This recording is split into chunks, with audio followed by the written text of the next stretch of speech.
De l'Évangile de Jésus-Christ selon saint Jean. On célébrait la fête de la dédicace du temple à Jérusalem. C'était l'hiver. Jésus allait et venait dans le temple sous la colonnade de Salomon. Les Juifs firent cercle autour de lui. Ils lui disaient: Combien de temps vas-tu nous tenir en haleine? Si c'est toi le Christ, dis-le-nous ouvertement. Jésus leur répondit: Je vous l'ai dit et vous ne croyez pas. Les œuvres que je fais, moi, au nom de mon Père, voilà ce qui me rend témoignage. Mais vous, vous ne croyez pas, parce que vous n'êtes pas de mes brebis. Mes brebis écoutent ma voix. Moi, je les connais, et elles me suivent. Je leur donne la vie éternelle. Jamais elles ne périront, et personne ne les arrachera de ma main. Mon Père qui me les a donnés est plus grand que tout, et personne ne peut les arracher de la main du Père. Le Père et moi, nous sommes un. Acclamons la parole de Dieu.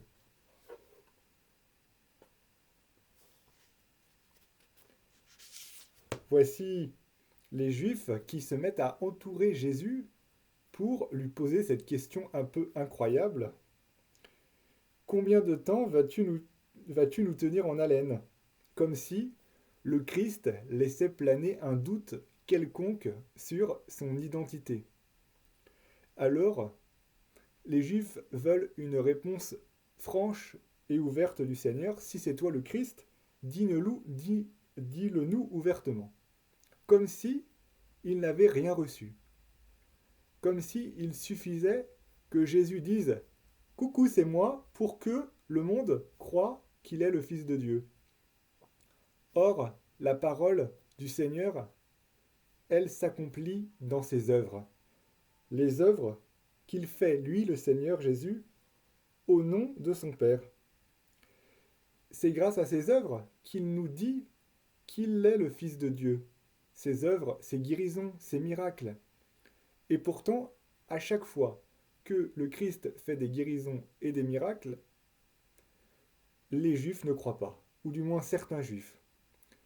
Ils sont plutôt prêts à faire des polémiques sur la question des guérisons le jour du sabbat, sur la réalité, la véracité des miracles. Pourquoi? Le Christ nous le dit. Vous ne croyez pas parce que vous n'êtes pas de mes brebis. Si vous étiez de mes brebis, vous écouteriez ma voix, car les brebis écoutent la voix de leur berger. La question qui nous est posée aujourd'hui par le Seigneur, c'est: qui est notre berger? Dans quel troupeau nous sommes? Avons-nous choisi le Christ comme notre berger, c'est-à-dire comme nous l'avons entendu dimanche, en passant par la porte, en passant par le Christ lui-même qui est la porte, ou nous avons choisi un mercenaire qui nous a plutôt encouragés à escalader le mur pour entrer dans la bergerie.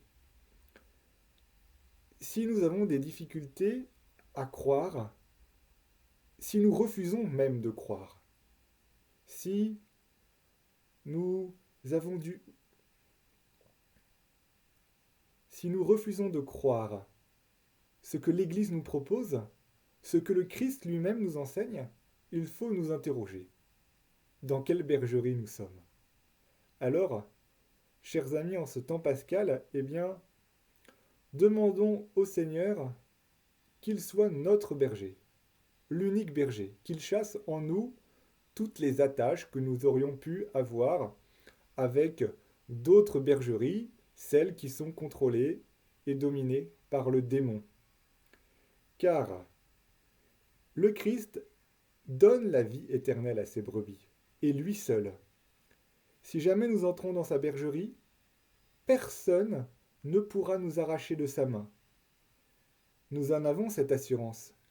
Jamais nous ne périrons si nous appartenons au Christ. Car celui qui appartient au Christ, alors le Père lui donne la vie pour toujours. L'Évangile se termine par cette si belle formule: le Père et moi, nous sommes un. Eh bien, nous, en acceptant d'entrer dans la bergerie du Seigneur, nous pouvons aussi dire, avec le Père et le Fils, nous serons un, nous serons unis pour la vie éternelle. Amen.